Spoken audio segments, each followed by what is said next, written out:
Hey everyone, my name is Prachi, and for the last 3.5 years, me and my partner Harsh have been travel influencers, and our life looks a bit something like this. And the platform that we primarily use to share all of this across is Instagram. So we're basically what you would call an Instagram influencer. In all of our time as influencers, we've had the privilege of being able to travel to all 7 continents. We recently went to Antarctica. It was magical, of course it was. What we post on Instagram and what the algorithm likes is actually highly glamorized, highly unattainable, aspirational life. But I have to break the bubble and let you know that that is not what life really is like. So in this video, I just wanted to reflect on my time as a content creator, influencer, discuss what I like and what I dislike about this job, how I plan to change that, and what Instagram influencers do not tell you about their lives. Back in 2020, when Harsh and I got engaged, we went to Dubai for a little getaway. We've been together for about 5 years up until that point, but hadn't taken a single trip. But on that trip to Dubai, we realized how much we love traveling together. We'd also been following these travel YouTubers and were really inspired by their lives, so we thought, why not start something of our own? So we came back from Dubai, it was a pandemic, so we had to be quarantined in the hotel room for 7 days. So we brainstormed ideas. We came up with this name that we chose for ourselves, which is 2 Tickets to Freedom. We got the Instagram handle, we got the domain, we registered it on YouTube and every other place that was necessary, and we were like, okay, let's start posting about our life together. We had no plans to travel, we barely had any money, and then my birthday rolled around and we decided, why not take a road trip to Goa. We live in Mumbai, so it's not that far away, and maybe we'll take some photos and we'll finally get a jump start on this travel influencer career that we want to build. Reels became really big at that point, and a couple of our videos ended up going viral, and our follower count grew pretty fast. We went from 0 to 10,000 followers on Instagram within 40 days. So it was a really quick increase for us. Neither of us had any formal knowledge on it, but we were determined to make it happen, and somehow we did. Within a matter of months, brands started reaching out to us, offering us free hotels, free night stay at their property in exchange for some videos on our page, and it was mind-blowing to us. It went from us having to pay for flight tickets and hotels to getting anything that we wanted just because we had people following us on Instagram. That was so random, that was so weird for us, but it felt really nice. It felt amazing. Who doesn't love free stuff? So we started working with brands, and eventually they started paying us for what we did, so we started making money from it, and it became like a whole business in like 6 months. We had no idea what we were doing, so we started educating ourselves. We enrolled in a few online courses, gathered as much knowledge as we could about this industry we were stepping into. Thankfully, we got lucky, got to work with some amazing people who were behind those brands, and initially it was all so good. Like, it was just rainbows and butterflies for the first 1 year. We were able to travel so much. We were able to go to Maldives, Bali, Singapore, Dubai again, so many places in India. It was just insane. Our families were so proud of us, and our friends were so happy for us. We just felt like, okay, this is what we're meant to do. We're meant to travel. We always said that we'll go see the world, and now we are getting to see the world without having to spend as much money as a normal person. This is amazing. Life is great. I want this to be my reality forever and ever and ever. As with anything that goes up, it has to come down. Balance is the law of nature. So yeah, things did come crashing down.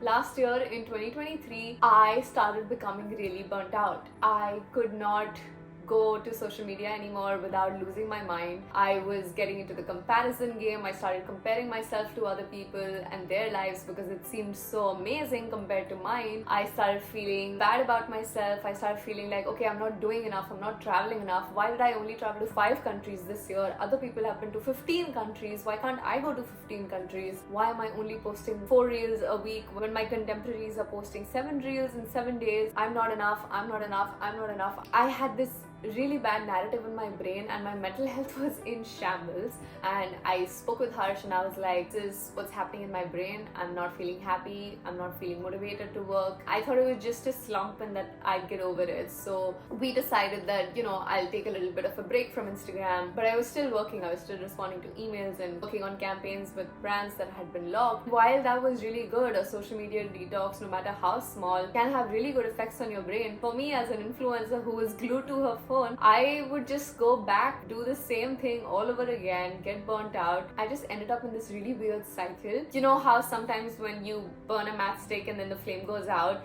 you bring it close to another flame and then it sparks back up again, but it burns out again. It's not a never-ending flame. That's sort of what happened with me, and it wasn't healthy. And with how Harsh and I divided our work initially, I was the one who was taking care of all the creative work, so all the content production, the editing, uploading it online, all of that was me. And then Harsh was doing the back-end work, like corresponding with clients and brands and making deals happen and finances, and all of that was his department. I got so burnt out because I didn't know how to ask for help from Harsh. Even when he offered to help, I had this perfectionist mindset which didn't allow me to accept his help, and I just started digging my own grave really. But I still kept going. There was so much self-imposed pressure on myself to work hard, to post every day. And Instagram, man, it's a fucking toxic machine. It's not happy. No matter how beautiful your content is, how great the shot is, or how engaging your reel is, you gotta do it all over again in 24 hours. And you gotta keep on doing it 24/7, 365 days. So how social media works, especially with the advent of Reels and TikTok, you only have 15 or 30 seconds to tell your story, to capture your audience, to have them follow you. If you're unable to do that, then the people who are scrolling, they'll just move past your content if it's not engaging. So it just keeps you trapped into this mindset of always creating content, of always finding engaging hooks, of always finding content even when you should be just enjoying life. Social media is also designed to keep you hooked onto the app. No matter how much you know you have important shit to get done, a presentation to prep for, an exam to prep for, an email to send to your boss, social media just has you hooked, and it had me hooked. My screen time was like 8 hours on average per day. So that's when I started working with a therapist, and I just started educating myself, reading books, hearing from people who had been in my position. But I don't think I was ready for any radical changes because I was really comfortable in the stress cycle. I was really comfortable in my ability to keep on pushing through and keep on making videos and keep on doing it, no matter how much it hurt my brain and it hurt my health. I gained some weight, my skin was all messed up, I had digestive issues, but of course nobody knew it because I felt like I didn't deserve to say that, hey, you know what, I'm stressed out, I'm unhealthy to everyone else. They think my life looks amazing. They were jealous of my life and they would say it to my face, and I would just be like, oh yeah, it's great. I wish I was more truthful. I wish I was more honest. I was feeling so high and so amazing sometimes, and I was feeling so low, so depressed, so anxious, so stressed other times. Nobody knew what was going on except Harsh. So very recently, I had a full-on nervous breakdown. I had a top-level identity crisis. I did not know what to do with my life anymore. And it happened at the most weirdest time. We had just come back from Antarctica. We were somewhere in Argentina. We were on a road trip around Patagonia, and we had this beautiful Airbnb that we were staying in, and it was all so picture perfect, and I should have been grateful that I was there, and I was, and I still am that I was there. But I just had a nervous breakdown over something really trivial which triggered a lot of unresolved issues for me. It was linked to social media again, and I was like, okay, wait, I need to do something about it. It had happened so many times that this time I was just like, enough is enough. I need to make some major changes. I'm gonna stop working. I'm gonna stop all collabs. I'm gonna stop all campaigns. I'm gonna stop everything. I'm gonna stop messaging our manager, and I'm just gonna stop. I'm actually gonna stop. For the first time in 3 years, I hadn't taken a single day's break. Thankfully, I work with my husband, and we are both equal partners in this business, so he could take over, and our business didn't suffer as much. And I don't know why I didn't do this earlier, but I finally had a moment to breathe. And I can't believe I'm saying this, but it's been a month since I've deleted social media from my phone, and I don't feel like going back. Not once in this whole month have I had a desire to open up Instagram and to get that instant hit of dopamine and validation.